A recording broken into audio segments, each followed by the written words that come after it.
Okay, our final speaker in today's session and for the symposium is Professor Anna Mapp.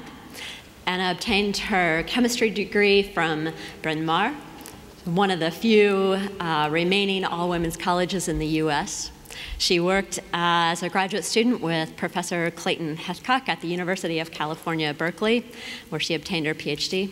And from there, she took a postdoctoral position with Peter Durbin at Caltech.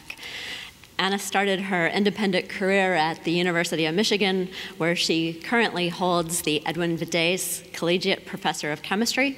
She is the director of their program in chemical biology and a member of the University of Michigan Comprehensive Cancer Center, and has been the recipient of numerous honors and awards, including a Research Innovation Award, a Alfred P. Sloan Fellowship, Presidential Early Career Award for Scientists and Engineers, GlaxoSmithKline Chemistry Scholar, an Amgen Young Investigator, a Novartis Young Investigator, an Arthur C. Cope Scholar, and the Emil T. Kaiser Award for the protein, from the Protein Society.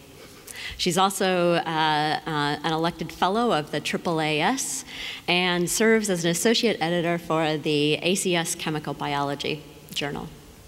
Anna uses the tools of synthetic organic chemistry, biochemistry, and molecular biology to better understand how genes are regulated, a process that is critical for cellular existence. So most recently, she's using her talents as a molecular architect to understand and control protein-protein interactions with small molecules. So, Anna.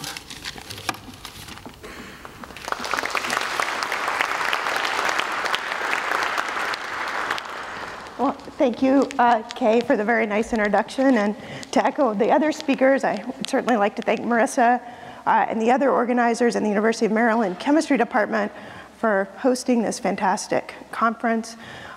We've had the chance to see now almost a week of really exciting organic chemistry, both in the talks and the poster session. And this meeting has a really special meaning to me because the National Organic Symposium was actually the first chemistry conference I ever attended, the first professional meeting I ever attended, and that was as a first-year graduate student. I won't say the year of when that was, but another Penn professor, Amos Smith, was actually in charge of that meeting. At that time, there was a lot of country music played, I remember that, but what I particularly remembered was seeing the cutting edge, the bleeding edge of organic chemistry in the posters and in the talks, and also to see the real excitement of the leading practitioners of the day about their research, their craft in organic chemistry, and we see that here today. It was inspirational as a graduate student to me, and it was inspirational this week, so it's a real honor to be able to participate. So at this point, at the very end of the conference, I know that everybody's brain is full of all of the great science that we've seen. And I'm also aware that I'm standing between you and your plane, train, or automobile that's going to take you home. So I wanted to tell a relatively straightforward story, and one that builds on a theme that we saw in Ken Houck's really beautiful talk last night, and that is the importance of dynamics. And in Professor Houck's talk, we saw dynamics in organic reactions, what dynamics do in terms of an organic reaction mechanism, the challenge of analyzing or understanding and dissecting the dynamics in organic reactions. And those same dynamics in the terms of what happens inside a cell plays a very similar role. It's fundamentally important in many of the biological processes that keep us healthy and moving. But they're also incredibly difficult to understand and dissect, the role of dynamics in those processes. And so what I wanted to focus on today is really two issues of dynamics in the context of cellular machines, and a particular cellular machine, the transcriptional machinery that reads our DNA. And in that process, dynamics play a key role both in terms of the conformation or shapes of the proteins that carry out that important reading process, but also in the actual assembly of the machine. So we'll look at both of those aspects. And I wanted to then briefly touch on two strategies that we've developed in the last 3 or 4 years to identify both unnatural small molecules, so designer small molecules, and natural products that we can use to dissect the role of dynamics in different conformers in the process of transcriptional activation. Now, I mentioned the transcriptional machinery, an important machine inside the cell.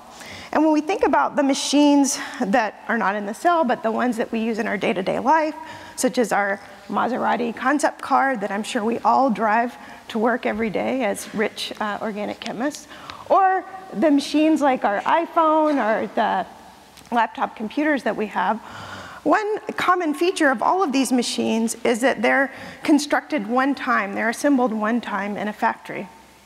We buy them, we use them whenever we need them simply by turning them on. They don't change their assembly. And furthermore, we can use them in many different contexts. You can use your computer on the plane, in your hotel room, in your lab, in your office, and it's still the same computer. And that stands in real contrast to many of the machines that carry out key processes inside of our cell. Those cellular machines are often not completely assembled. The cell doesn't simply turn them on when they need to be used, but instead they're assembled at the time of need. So a common theme that emerges when you look at the cellular machines, and these are often multi-protein complexes inside the cell, is that you typically have one core enzyme component, say, a kinase, an ATPase, et cetera, that's surrounded by different protein components that don't themselves have enzyme function.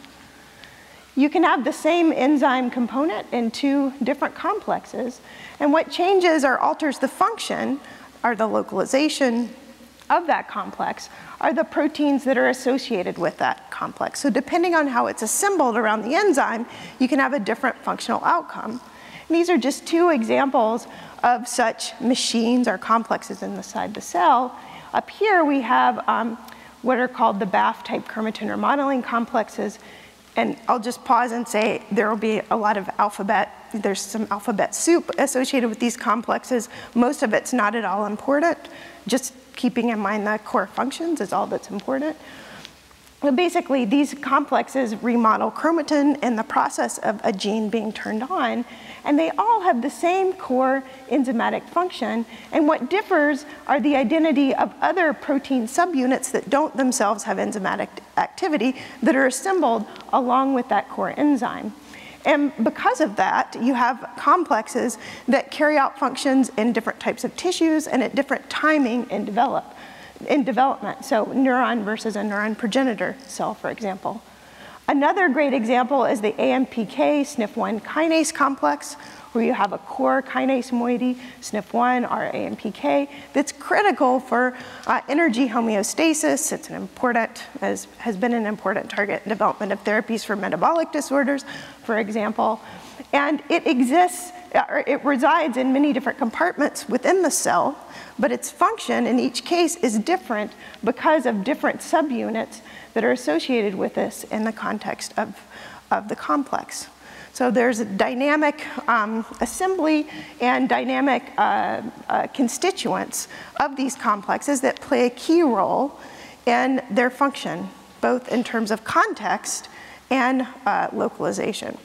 So if we were thinking of perhaps like a medicinal chemist, and we wanted to inhibit the function of these complexes, if we simply thought about developing an inhibitor, for example, for SNF1 in this case, this particular kinase, that would likely inhibit the kinase in all of these contexts, okay?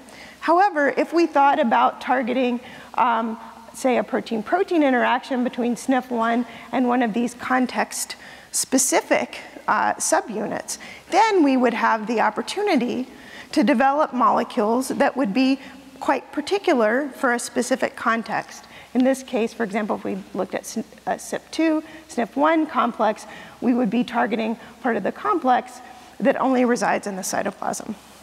Okay, so thinking about understanding these dynamic assemblies and thinking about how we could use small molecules to regulate those assemblies gives us the opportunity to get some additional context specificity. Now, what some people would consider one of the ultimate cellular machines inside the cell, both in terms of size and complexity, is the machine that we're most interested in, and that's the machine that reads DNA. And the context specificity that's needed for that machinery to function properly is really astounding. I mean, we all know that nearly all of the cells in our body have the same DNA, and it's how that DNA is read and interpreted that gives rise then to the many different cell types that exist in our body and our ability to grow, mature, and heal under many different kinds of circumstances. And it's the ability of that machinery to assemble in different ways, read the instructions and interpret the instructions in unique ways that gives rise to these distinct phenotypes in these different cells. Now, as we've sort of already talked about, like these other cellular machines, the transcriptional machinery doesn't float around the nucleus pre-assembled. Okay, it consists, once assembled, of a number of different components, individual proteins, in addition to some preformed protein complexes that have to be assembled at a given gene when that gene needs to be turned on. Each time the gene needs to get turned on anew, it has to be reassembled. Now, once the machine is assembled at a gene, it's got everything it needs to be able to read. It's got a core enzyme component. We're going to be talking about protein coding genes today, so that's RNA polymerase II. And then a whole host of other proteins and protein complexes that help dictate how much the gene gets turned on, how long it gets turned on, et cetera. Okay? So once it's assembled, the machine knows what to do, but how does it get assembled? And that's through another dynamic process that's carried out by a key protein called a transcriptional activator. So the activator is responsible for finding the gene that needs to be turned on in the cell when it's needed to be turned on. And it does that with a DNA binding domain, which is represented by this circle here. And then it uses a second key domain, what we call the transcriptional activation domain, to actually assemble that machine. So it's got a pretty big job. It's got to find all these components and assemble them into a fully functioning machine in the proper way at the gene that it regulates. Now the molecular recognition questions surrounding this process of activator-simulated gene activation is fascinating. There's still many open questions. We could talk for hours about that, but we won't given the time. And instead, I'm just going to give you a very simple metaphor that's often used when talking about gene activation. It sort of tells you everything you need to know about how the activator works so that we can start talking about some small molecules. And this is the fly casting model of genes being turned on. And in this metaphor, the DNA is represented by a river, and different, you might say, fishing spots would indicate or represent genes, okay? And so the activator in this case is simply functioning as the fly fisher woman in this case, who knows where to find the best binding site or location for fishing. And so the person in this case is the DNA binding domain, finding the right spot. And at the end of the fly rod is a fly that's going to catch fish, representing the components of the transcriptional machinery. This is catch and release, fly fishing. So what the fly fisherwoman does is catch each of these components with the transcriptional activation domain and release them until the entire machine is assembled, okay? So what that means is that these interactions between the transcriptional activation domain, our fly in the metaphor, are not strong interactions, and they're transient interactions because the transcriptional activator has to be able to grab onto these different components of the machine, bring them down to the DNA, and then release them so that the next part of the assembly process can happen. Now, if you fish at all, you know that if you want to catch different kinds of fish, right, then you're going to use different flies. So you might change your fly depending on if you want to catch a bluegill versus a trout, for example. And again, extending this metaphor to transcriptional activation, this is the same thing for transcriptional activators. If they need to assemble the machinery in a different way, then you have an activator with a slightly different fly, okay, that has some different binding properties and will interact with a different suite of transcriptional machinery proteins. Now, This is, even in this relatively simplified model, an incredibly complex process, and I'm sure it won't surprise you to know that any disruption or misregulation of this process leads to very bad things. In fact, if you look at transcriptional signatures of virtually every human disease, what you find is that this process of transcriptional machinery assembly and transcriptional activation is dysregulated. And often at the heart of that, of those transcriptional dysregulations signatures is a malfunctioning transcriptional activator that's not interacting appropriately with these components of the transcriptional machinery. So for example, in this case, we see a fly fisher person who has now caught, you know, maybe the smallest fish on record with a fly rod. This is not the bait, this was actually the fish that was caught by me. I was sort of proud and embarrassed at the same time that I caught something so small. So if you have a transcriptional activator, for example, who can no longer catch the big fish in the transcriptional machinery, then you have transcriptional misassembly, and you have genes that are not turned on appropriately. Vice versa, if you have an overactive transcriptional activator, you have too much transcription, and that can also lead to very deleterious processes. And certainly, you see that, I've just shown some examples here in cancer where it's particularly well characterized, but there are many different transcriptional activators listed here, some of which I'm sure are very familiar, that have been identified as being malfunctioning in a variety of different human cancers, and as such, are of real interest in, ultimately in terms of therapeutic development. So then if we take a look at a slightly more detailed cartoon of a gene being turned on, in this case by a transcriptional activator, the contacts, the protein-protein interactions that transcriptional activation domain of the activator is making with these components of the transcriptional machinery represent a real opportunity for identifying small molecules. And one of the exciting aspects, one of the real opportunities, is that you could imagine identifying molecules that take advantage of this dynamic assembly and can either enhance the process by enhancing key protein-protein interactions between the activator and these transcriptional machinery components. Alternatively, you could identify molecules that would block the key contacts and therefore inhibit transcriptional activator function. Now, despite the many possibilities that targeting these protein-protein interactions presents, there are very few success stories in the literature, okay? Only a handful, really, of molecules that are very effective at altering the contacts between transcriptional activators and these proteins in the transcriptional machinery. So why are these protein-protein interactions so difficult to target with small molecules? Well, the answer to that question really becomes clear when you look at the nature, the physical properties of this class of protein-protein interactions. So a few years ago, with my then colleague, Jason Geswicki, who's now at UCSF, we, along with two of our students, Andrea Dooley and Amanda Dugan, did an analysis of protein-protein interactions and bend them in terms of their surface area, so the surface area of the contacts, and the strength or affinity of those interactions, okay? And we looked for how many, for example, structures there were of those protein-protein interaction motifs available in the protein database, but also the databank, but also in the various NMR structure databanks. And what we found is that the most highly populated quadrant in terms of structure and what was known mechanistically was in this upper left-hand quadrant here, where you have protein-protein interactions that are strong. So in the nanomolar, in some cases, even tighter dissociation constant range, and they have a relatively small surface area, okay?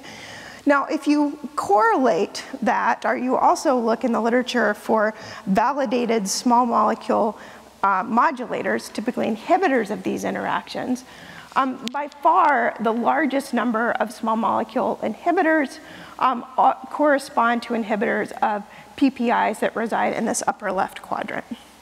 And in fact, the PPI inhibitors that are sort of advancing through clinical trials are all in this, all reside targeting protein-protein interactions that reside in this upper left-hand quadrant here. In this quadrant, we have pockets, very well-defined, relatively well-defined, small surface area binding sites that most closely resemble sort of receptor ligand interactions, or even in some cases, enzyme substrate interactions. Now, as you might have guessed from the sort of long buildup there, the interactions that transcriptional activators make with these protein components in the transcriptional machinery that they have to assemble reside in these two sort of quadrants of despair on the bottom here.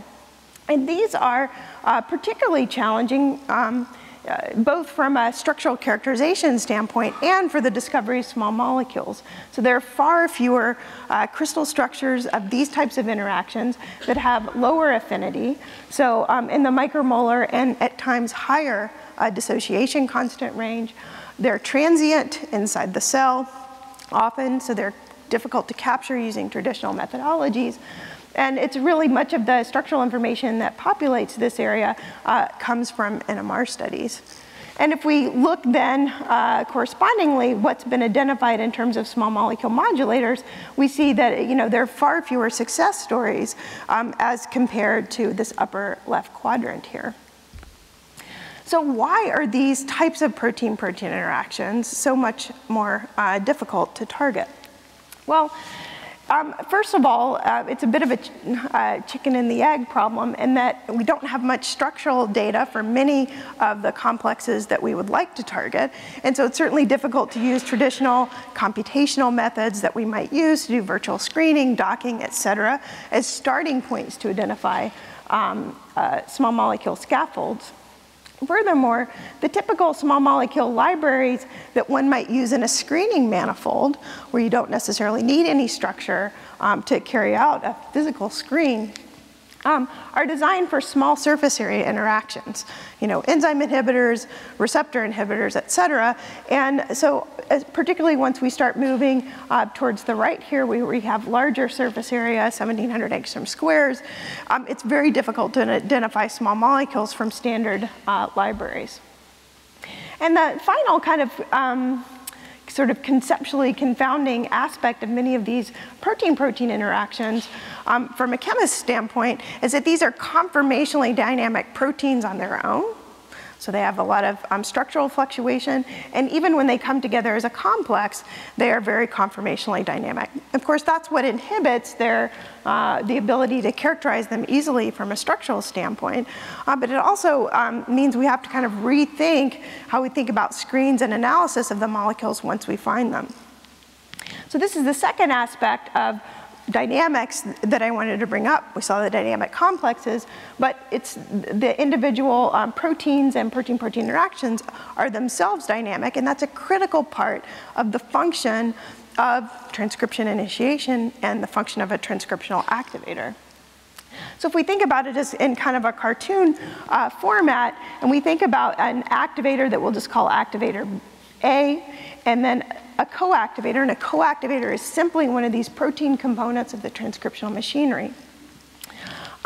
Each of these two binding partners are conformationally really dynamic. In fact, transcriptional activators, at least in the context of transcriptional activation domains, no one's ever been able to get even an NMR structure of these transcriptional activation domains on their own. They're simply conformationally far too dynamic. When these two come together, both undergo a conformational transition and form a complex that has then a particular function, a particular role in the context of turning a gene on. That very same coactivator can interact with a different activator, we'll call activator B, in a different context. It may even use the very same binding site, and often does, but because this activator B has a different amino acid sequence, the coactivator adapts itself slightly differently, forming now a distinct complex, activator-coactivator complex, that's going to have a different functional outcome. And many times what we see, and we'll see this when we start to look at specific examples in our own work, is that coactivators often will have even more than one binding site for activators within them. So different combinations of activators, we'll say activator A and activator C in this case, can form even more distinct complexes in terms of shape that again will lead to distinct functional outcomes. So we've got this complexity in terms of conformation and binding that is critical to function, but it's something we have to think about and dissect when we're trying to discover small molecules. Now, to give you a concrete example, and this is the protein that I'm really going to talk about for the rest of the talk, is a motif called a Kix motif, or a Kix domain, that's found in several different coactivator components of the transcriptional machinery. But what we're really going to look at today is this domain in the context of a master protein in the transcriptional machinery called CBP P300. Now, this is a big protein. It's 265,000 molecular weight. And it has an enzymatic component, so it's a histone acetyltransferase. But most of its substance is made up of domains that interact with transcriptional activators. And that's all these other blue squares or rectangles here. And the Kix motif is a really critical one of these domains that interact with transcriptional activators. And it's a pretty small motif, so it's what's shown here in gray, this sort of 3-helix fold. Despite its relatively small size, it's only 90 amino acids, it actually is an example of one of these motifs that has 2 discrete binding sites that it can use to interact with transcriptional activators. And it uses these binding sites to complex with more than 15 different transcriptional activators.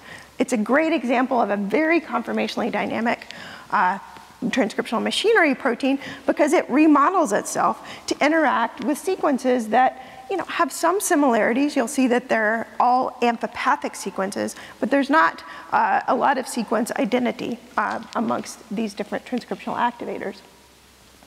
All of these interactions are not in the strong category, so they're micromolar dissociation constants. And again, they're transient inside the cell. These 2 binding sites are in allosteric communication, meaning if one of the activators, so for example, this is the activator MLL shown in gold here, when it binds to this Kix domain, it enhances the binding of a second activator to the other site. So we see here in green, the activator CMIB, which has about a 2-fold better binding affinity for the Kix domain if MLL is already bound. Okay? So there's a lot of conformational mobility within this protein.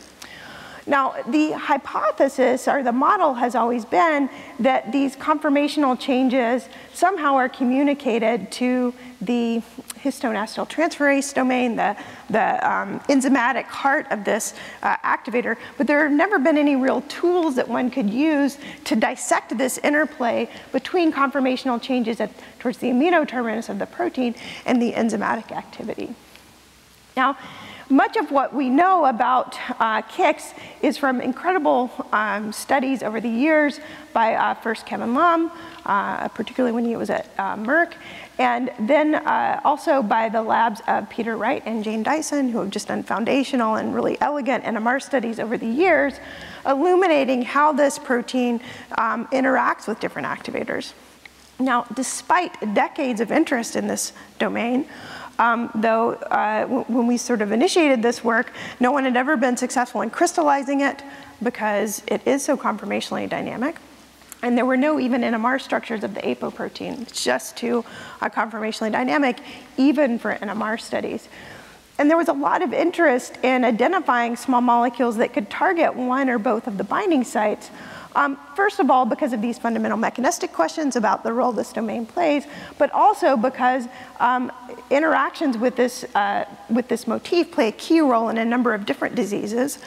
So for example, this activator MIB, which is shown in this structure here, a contact between MIB and this Kix domain in CBP is critical for the transformation process in a number of leukemias and also adenoid cystic carcinoma. So there's a lot of interest and good genetic data supporting the fact that if one could block this interaction, you would have some potential for a nice context-specific inhibitor of, in those cancers. Now, so because of that, there's been a lot of effort in identifying molecules that could serve as inhibitors, and I've just shown a few of them here, including a couple from our lab, and you can see that they share some characteristics, and those characteristics are triple-digit micromolar dissociation constants, which in some ways is not that surprising. These molecules are a lot smaller than the native transcriptional activation domains, the native ligands, which themselves bind with dissociation constants in the single to double-digit micromolar range. Nonetheless, these render the high KDs, and also they suffer from specificity problems, means that none of these are particularly useful as even tool compounds to start to probe the role of underlying activator-coactivator interactions in these disease models or even in healthy physiology. So all of them that had been discovered so far really had pretty limited utility even as tools. So what we've really focused on over the last 4 years is asking the question, how can we think about this challenge differently? So we had, and others had used sort of traditional top-down approaches, so designer molecule approaches to design mimics of natural transcriptional activators to identify molecules that could target these types of motifs, but they suffered from the limitations that I showed you on the previous slide. And so what we focused on in the last few years is then developing two strategies. One is through a collaboration with Jim Wells at UCSF, where we've identified what we call covalent co-chaperones or chemical co-chaperones that are very small molecules that stabilize particular conformations of these coactivator motifs, and in doing so allow us to control the binding assemblies that are formed with activators, characterize those assemblies from a biophysical standpoint, so we start to have high resolution data that we can then use to design better molecules, and can serve as leads then for the development of inhibitors. And then finally, I just want to end with telling you about how we've used a variation of a standard screen to start to delve into natural products, large natural product libraries through a collaboration with David Sherman, to identify then entirely new classes of inhibitors that target these particular interactions. So let's look at these covalent co-chaperones. So the covalent co-chaperone idea emerged from a screening strategy that's been around from some time. It was originally developed at Sunesis. And this is the site-directed ligand discovery strategy of tethering. And if you're not familiar with tethering, this is a screening strategy where if you have a protein of interest that either has a cysteine near a binding site, near the binding site that you're targeting, or if you can use site-directed mutagenesis to introduce your cysteine, you can then expose your protein to a collection of fragment molecules, represented by the different shapes here, that each contain a mixed disulfide. And you do this process under reducing conditions, so you have a competitor thiol. I've shown beta-mercaptoethanol here. And so at the end of your equilibration period, what you have are molecules that have, fragment molecules that have some affinity for the binding site that you want to target, and also have a properly positioned mixed disulfide such that you can do disulfide exchange and form a covalent bond. And so you can detect that ligand protein pair through, for example, mass spec or other methodologies. Now, in traditional tethering screens, you could then take this combination of tethering hits that you got out of this, do structural characterization, and then merge your fragments to make bigger and more effective non-covalent compounds. And while that may be of interest in the future to us, what we were particularly interested in is that when we read through the tethering literature and we talked to Jim, what we saw was that in pretty much every case where they'd tried, Jim's group and the people at Sunesis had been able to get crystal structures of a variety of different small molecule protein complexes. And furthermore, there were a few examples where they'd been able to see, depending on the particular fragment protein complex, the isolation of distinct conformational isomers of the protein. Now, none of these examples were as conformationally dynamic as ours. They'd all been able to get structures of the apoprotein or unbound protein, but nonetheless, even with these relatively small molecules, they could push the proteins into different conformational states. And one example that had particularly caught our eye was this example done by Jack Sadowski, who was then a postdoc in Jim's group, where he was targeting PDK1. And this is a protein that has an allosteric pocket that affects the enzyme activity of PDK1 in either a positive or negative fashion. And when he did a tethering screen, he was able to identify molecules that, small molecules that even though they bound to the same cysteine, they could activate the kinase or they could inhibit the kinase, all in an allosteric manifold. So what we wondered then is if we could take a motif like this KIX domain that we know has allosteric communication between two binding sites and that natively, in a native setting, regulates its ability to assemble with transcriptional activators.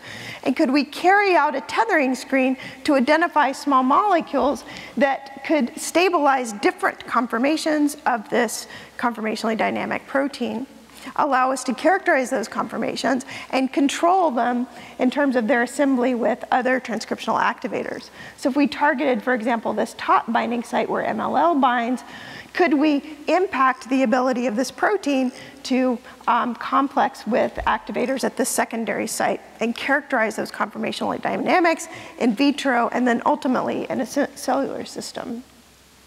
So to test this, we had to introduce cysteines into our KIX coactivator. So it doesn't contain any native cysteines, which in this case was a bit of an advantage, but we could take advantage of decades of mutagenesis literature and we identified 4 different positions that when we mutated them to cysteine residues, we maintained the binding and function of this KIX coactivator. So two postdocs at the time, Will Pomerantz and Chinmay Majumdar, then took these mutants out to Jim's lab at UCSF and ran a series of tethering screens against collections of these small molecule disulfide containing fragments. And they identified a number of different fragments that formed or complexed, formed mixed disulfide bonds with the different KIX cysteine mutants. And I've just shown a few of them here to give you a sense of the nice sort of simplicity of structure that we get out of these kinds of screens. It's very easy to go back and resynthesize these and make analogs. And so one of the questions we had once we got the results of the screen was how the tethering of each of these molecules to the KIX domain affected binding at the MLL site, okay? Because all of the cysteines shown here in red ring the binding site of this transcriptional activator MLL. You would expect them all to inhibit binding. Somewhat surprisingly, they did not all inhibit binding, as shown here, particularly when we looked at the 619C mutant. Even though when we had the molecule fully complexed to the protein, it didn't really affect binding of the native activator. But we did identify several of the tethered ligands that significantly affected the ability of the MLL activator to bind. So we then wondered, did these particular molecules also stabilize conformations of the protein such that we could begin to get crystallographic or at least good NMR data on these distinct conformations? And so we could look at this by a variety of different ways. For example, once we fully complexed these 2 small molecules to the cysteine-modified KIX domains, we could look at an increase in melting temperature indicating stability, that's the blue bars, the percent amides that were protected from HD exchange that we could monitor by mass spec, that's the sort of maroon bars here. And then did the complex with the small molecule, did the tethering impact the ability of these, the protein to resist proteolytic degradation, and that's the green bar here. And what we saw in both of these cases was fairly significant stability of KIX the kicks in these types of assays. And so Ning Kun, who was a graduate student at the time, then set up a bunch of crystal trays with the help of the Center for Structural Biology at Michigan, and was able to get some crystals of some of the complexes. So the best, the best complexes we saw ended up being with this molecule 110 here, and that's what I've shown you here. And Ning Kun was able to get a very nice 2 angstrom resolution structure, so the first crystal structure of this Kix motif that had been obtained, and now in complex with this small molecule. And this was exciting from a couple of perspectives. First of all, it was great to be able to finally have high resolution data for the side chain organization of this dynamic protein. And it was, to some extent a validation of our idea that perhaps we could use these fragment molecules as co-chaperones to stabilize these conformationally dynamic proteins. And finally, having this level of high resolution data to begin to understand side chain orientations and perhaps communication between the 2 binding sites, then allowed our computational collaborator, Charlie Brooks, and his student, Jessica Gagnon, to begin to do, for example, to begin to compute the apo structure that we could use to start to look from a computational perspective at the dynamics of the protein. And Jessica, for example, did an analysis looking at the predicted changes from the unbound structure to the bound structure with the small molecule to see which residues became less solvent exposed upon binding, and in blue, which became more solvent exposed. And you can see without any detailed analysis that even in binding to this small molecule, there are significant changes in the protein, with, both in terms of residues becoming buried that weren't buried before, and vice versa. So there's a lot of movement that's occurring in this process. Now, so if there's a lot of movement, then what we would expect is that we should see impact at that allosterically connected binding site. And hopefully, depending on the molecule that we tethered to the protein and the site of the tethering, we should be able to see distinct effects on the ability of the protein to complex into larger assemblies with transcriptional activators. So this is the data that we saw before. So this is just how the small molecules impact binding at the sort of cognate binding site where they're interacting. And down here in blue are the effects of binding to that secondary binding site, where transcriptional activators like MIB, that we talked about briefly, and CREB interact. And what we see is that we observe cases of positive allostery, where we see enhanced binding, okay? So that's the case here, where we have molecule 110 tethered at this N627C site.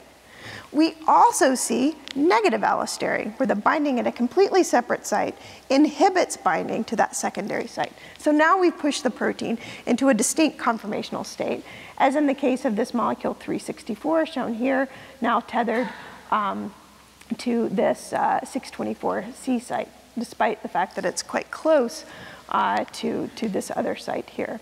So now that gives us the ability to regulate the assembly of Kix into larger complexes using these small molecules.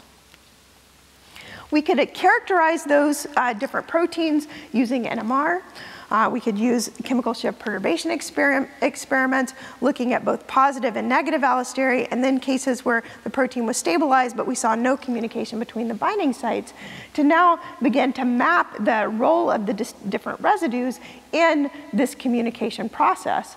And so you can see in terms of negative cooperativity, so this is the binding site of the small molecule up at the top here. And so what we're seeing on the bottom here is the effects on the secondary binding site. You can see, for example, in negative cooperativity, we have ringing the binding site of the second transcriptional activator are significant changes upon, so long range changes upon these amino acids.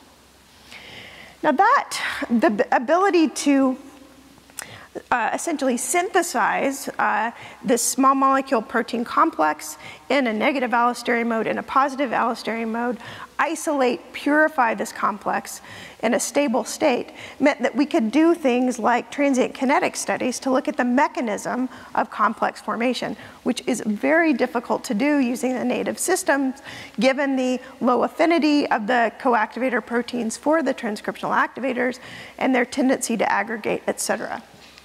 So what we were able to do with my colleague Carol Fierke is that Ning Kun and another graduate student, Jean Lodge, carried out stop flow, transient kinetic experiments with different versions of Kix where we had small molecules that push the protein into positive allosteric mode or negative allosteric mode.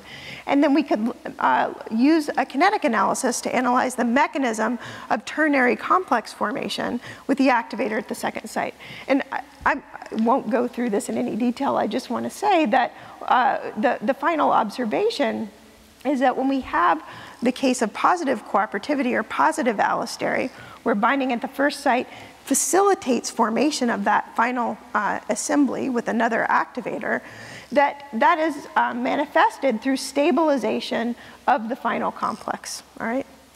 Now, why is this important? Well, this is important because now we have a model that we could actually test in the cell. If that's what we observe in a test tube in vitro, then what we would predict inside a cell at a gene that's regulated by this activator here is that we should see increased residence time of this coactivator CBP, right? We can measure that, connecting this in vitro conformational change with an observable in-cell function. And furthermore, with that type of tool, we could then measure the impact on the enzymatic function, finally connecting, again, conformation in vitro with functional behavior inside of cells. Now, that's what we want to do, but of course our molecules, our tools at this stage, are molecules that rely on the formation of a disulfide bond in order to covalently be linked to the protein. So in order to be able to do those kinds of experiments inside of cells, we need to replace our disulfide bond with something that's going to form a more stable, irreversible bond with our protein target. And we already saw a discussion of covalent inhibitors. These are not drugs, so they're not anywhere close to being drugs. So these are just tool compounds.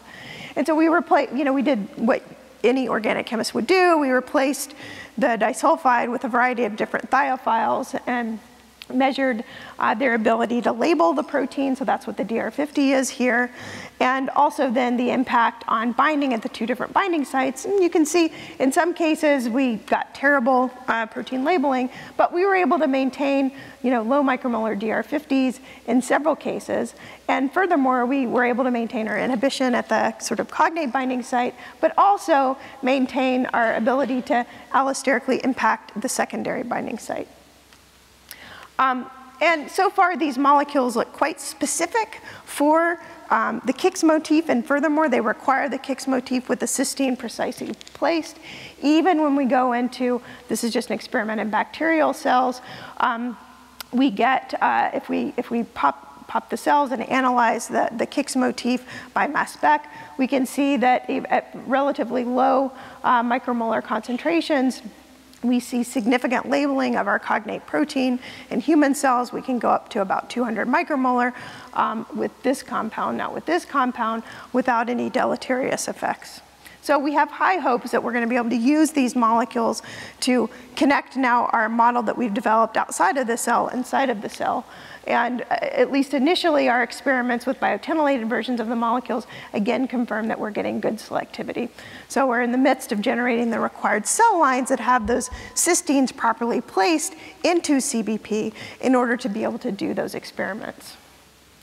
So what these experiments showed us is that we could, in the case of tethering, in the case of these chemical cochaperones where we had covalent bond formation, we could use that to sort of drive a selective interaction between our molecule and the conformationally dynamic coactivator, and then we could push those proteins into distinct conformational spaces and into different kinds of assemblies. Now, this is great for the development of tool compounds that we can use for mechanistic experiments, but ultimately what we would like for real applications in terms of disease models would be molecules that were not going to be covalent inhibitors. So we began to think about how could we recapitulate this activity, this selectivity, or begin to approach this activity by being able to think about these conformational dynamics. Now, I sort of mentioned selectivity, but I didn't give you the whole gory sort of challenge of selectivity in the context of these kinds of complexes. But it's a huge challenge. And one of the challenges, one of the reasons it's so hard in the context of these types of protein-protein interactions is that you can have very different motifs from a structural standpoint. These are really quite different coactivator motifs. They bind to the same activator. So somehow they are able to present a similar surface, or the activator is able to remodel itself enough that it can form, complexes of comparable affinity to these two quite distinct structures. Now what that means is if you just make a mimic of your activator, then you're not going to get any selectivity for one of these motifs over the other. What you need to be able to do is identify molecules that bind these conformationally dynamic proteins in distinct conformations. So that guided our thoughts about how we would do a screen if we wanted to identify non-covalent inhibitors. And so again, using the KICS domain as our example case here, if we carried out a standard screen where we had MLL as our tracer molecule labeled with some sort of fluorophore, we could do an initial competitive inhibition experiment just to look for molecules that blocked that binding. But what we wanted to do was filter out all the compounds that were simply doing this by mimicking MLL, that were just recapitulating the binding behavior of MLL. So we added in a series of secondary screens that filtered out compounds that bound to other binding partners of MLL. So we wouldn't get tracer mimics, activator mimics out of this kind of screen. So we set out to do this. We screened a number of different libraries, got no hits. And then really started to think about the composition of those libraries and how perhaps they just weren't designed for these types of protein-protein interactions. And turned our attention to, of course, an incredibly important source of small molecules that are structurally diverse, that many of which are, have biological activity and have favorable properties, and that is natural products. And fortunately at Michigan, we had a really rich source of natural products because my colleague David Sherman has, over the years, in collaboration with Giselle Tamayo and John Clardy, built up what's now an almost 40,000 member library. It's a collection of partially fractionated extracts from an incredibly genetically diverse set of mostly microbial organisms from across the world. And so these were things that hadn't even been screened before in many cases that we could use to tap into.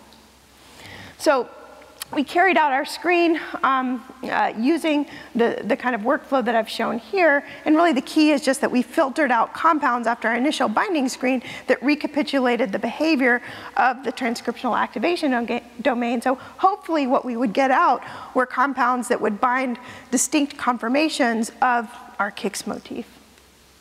Now, despite the fact that I did my PhD in total synthesis, I was really scared that we were going to get out of this screen some really hairy macrolides that we were then going to have to worry about resynthesizing. So I was really happy when what we got out were some very simple molecules. And in fact, they're molecules with a very rich history in organic chemistry. So if you look back now more than 100 years ago, Emil Fischer wrote a beautiful 30-page JACS review on the virtues of these classes of natural products known as depsides. And the most abundant, you can see that they're all structurally similar. They're amphipathic, which resembles the amphipathic transcriptional activation domains that interact with activators. And we chose the most abundant in these extracts, secacic acid, to focus on. Now, once we got isolated material and identified the molecule, the first thing that Chinmay and Jonas did was to go back and see if we saw the same behavior, and furthermore, to test if we were affecting binding at both of the sites within the protein, which we hoped we were. And in fact, they saw competitive inhibition with binding of MLL and at the secondary binding site with about a twofold difference.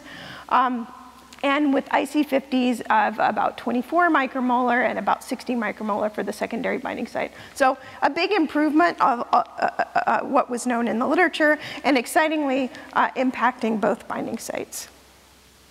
So it took us quite some time to determine the sort of mechanism of inhibition. The most revealing experiments were NMR experiments we did with Tomek Cherpitsky, where we did chemical shift perturbation experiments looking at changes in amino acids at the MLL binding site and at the second binding site. And what we saw is that the changes occurred at exactly the same time. There just aren't as many changes at the second site, which all the evidence together suggested that the molecule binds at this MLL site, so it's largely orthosteric inhibition of MLL binding, and then allosteric inhibition at the secondary site. Now, as we had hoped, this translated to a lot more selectivity than is typically seen with just an activator mimic.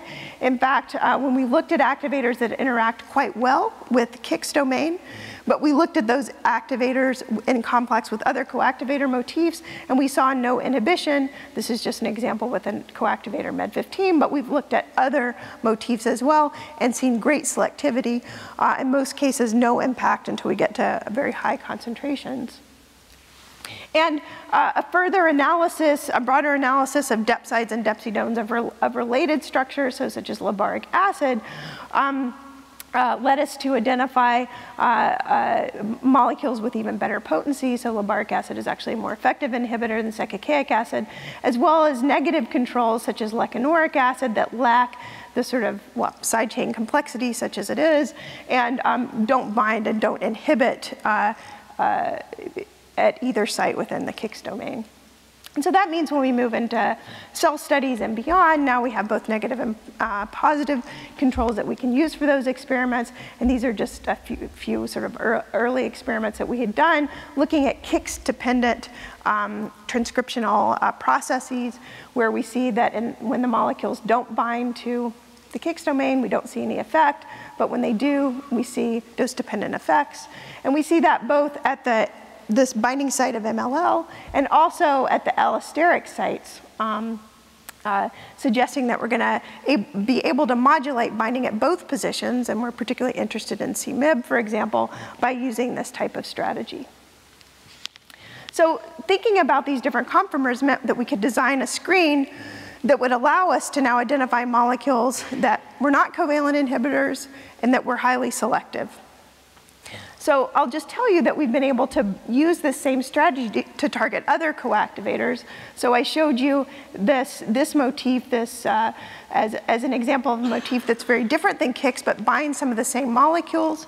This motif has just been reported in the last few years and has become a very hot target because of its critical role in metastasis. And that occurs through interaction of this motif with both the ETV activators as well as ATF6 alpha. But this motif has a lot of the properties that make it really different. It has huge surface area, about 1,800 angstrom squared. It doesn't have a pocket. It's conformationally dynamic. In fact, our experiments suggest multiple conformers and that there's cooperativity between two binding sites within the molecule. And so we've been able to use a similar strategy, and we're also using tethering to identify small molecules. So these are just two molecules that came out of a test screen. But again, we see that actually out of the test screen, molecules of the same natural product class emerged. These are depsidones and not depsides. And they have EC50s in the single-digit micromolar range. And again, we see good selectivity. We've done a full screen to get better scaffolds, because obviously these molecules have some problems that are going to be a bit challenging when we get to cellular studies. But nonetheless, they've allowed us to implement this screening strategy now on an entirely different scaffold. And so we've completed a full natural product screen of the 40,000 extracts and are in the process of dissecting those hits. So, taken together, what these two strategies, this covalent co-chaperone discovery strategy and then this sort of iterative screening strategy to identify non-covalent inhibitors has allowed us to do is now to take advantage of these conformational dynamics of these coactivator-activator complexes to identify molecules with much better selectivity properties than had previously been seen, enabled us to characterize these conformationally dynamic proteins outside of the cell to resolution that wasn't possible before, and give us the tools to now connect those conformations with cellular behavior. So what we're really focused on is now using these molecules in cellular studies to look at, for example, this communication between the KIX domain and histone acetyltransferase activity, as well as the ability of CBP and its paralog P300 to complex with other proteins such as MED25, which is part of the large mediator complex. Now we have the small molecule tools that we can really use to dissect those processes. So finally, even though I talked about the transcriptional machinery as kind of the key example of these dynamic assemblies that regulate the cell, there are many other fundamental biological processes or jobs that are carried out in a very similar fashion. So protein folding is a great example. Dynamic signaling processes are another example. And these are all cases where using covalent co-chaperones or changing the way one thinks about screening could be used to identify molecules that don't necessarily hit the enzymatic activity, but alter these context-selective or context-specific protein-protein interactions, either for tool compound development or ultimately for therapeutic development. So we hope these methods are going to be useful beyond just studying transcription. So finally, let me just thank again a really spectacular group of students and postdocs that worked on this particular project. In this group, I tried to call them out as we went along, but here are their names in case I missed anybody. I particularly want to highlight the National Institute of General Medical Sciences, or GM at NIH, for funding what has been a long-term interest in our group that's culminated in the work that I just talked to you about today, as well as our many collaborators at UM and elsewhere that have enabled us to look at these very challenging proteins. And then finally, I want to thank you so much for sticking it out till the end here. I will be happy to answer any questions that you have, and safe travels home. Thank you.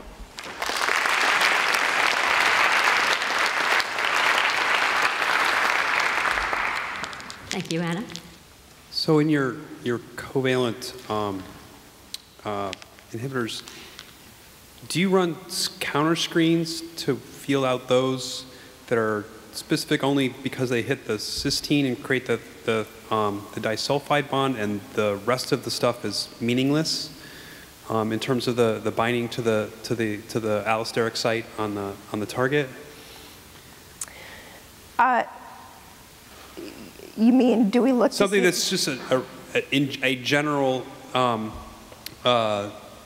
target of the cysteine nucleophile? Sure, sure. So when we do the initial tethering screen, so we do, is that what you're talking about? Yeah. Right. So we do that. We always do those, and this is standard sort of method for tethering in general, is that we run it over increasing concentrations of competitor thiol.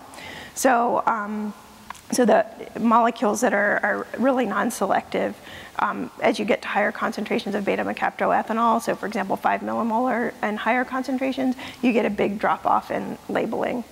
And it's an important control, because if you have a hydrophobic surface, then some of the fragments are just greasy enough that they'll just go ahead and tether. So you have to do that, and then you look for sort of dose-dependent binding over a range of beta-mercaptoethanol concentrations. Does that answer your question? Yeah. Right.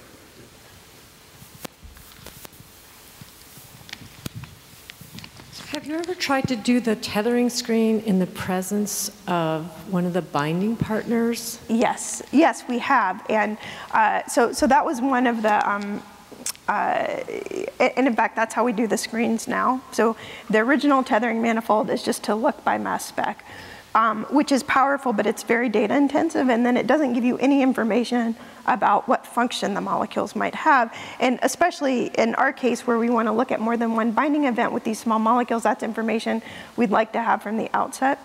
So one of my students, Jean Lodge, worked with one of Jim's students, Justin Reitmeyer, to develop a fluorescence polarization version of the tethering screen, and it's faster, it's less data intensive, and then it does give us that readout, and that's what we've used since that initial screen. And it gives us more information. You have to assume that you're seeing the effect because there's been covalent bond formation. It's a pretty safe assumption since those molecules are so small, and it's easy enough to check after the screen. So what I'm thinking about is I'm wondering, are you biasing when you do, the first time you did it, are you biasing it because the conformation is a naive conformation that has nothing to do with the binding to any of its partners. And so if you did it in the presence of a partner, it would be in a conformation that was relevant to that partner. Right. So, and I don't know the answer to that yet. I mean, I assume, so we don't know enough about the relative rates of the processes to be able to make a prediction about that. I mean, our naive assumption was that, potentially naive assumption is that we see fast, and this is, I mean, we have actually measured this, is the on-off rates for the activator-coactivator are pretty fast, and the conformational changes should be pretty fast. So hopefully the tethered molecules can still access the same suite of conformers that they would, but I think it is a good question, and particularly if, I think the case where it might be really important is if we try to tether at one site and our bound molecule is at a second site, and that's where I think we would be more likely to see those effects, but we haven't done that experiment yet. Okay, so no more questions. Anna, thanks a lot. Yeah, thank you. It was great.